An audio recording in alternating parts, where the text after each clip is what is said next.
सगळ्या राड्यानंतर भाजपचे शहराध्यक्ष धीरज घाटे यांनी नेमकी काय प्रतिक्रिया दिली आपण पाहूयात।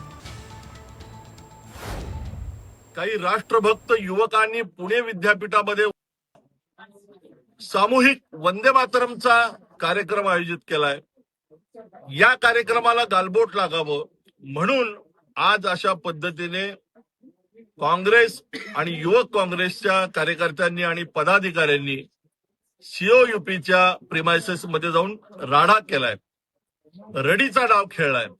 म्हणजे स्वतःच आतमध्ये जाऊन धुडगूस घातला, विद्यार्थ्यांना धमकावलं, लाथाबुक्क्यांनी मारलं आणि आता स्वतःच माध्यमांसमोर येऊन बोंबाबोंब करतायत की काँग्रेसच्या कार्यकर्त्यांवरती हल्ला झाला।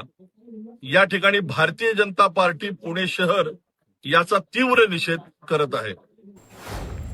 दरम्यान या सगळ्या संदर्भात विजय वडेट्टीवार यांनी काय प्रतिक्रिया दिली आपण पाहूयात।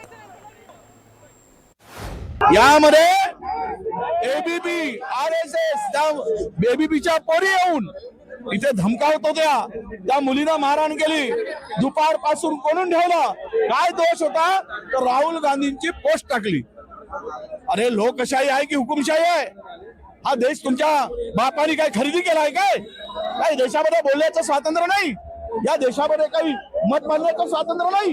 ही मस्ती, ही दादागिरी कशाची आहे? आणि म्हणून त्यांच्यावर कारवाई झाली पाहिजे, ही युवक काँग्रेसची मागणी आहे, एनएसयूआयची मागणी आहे।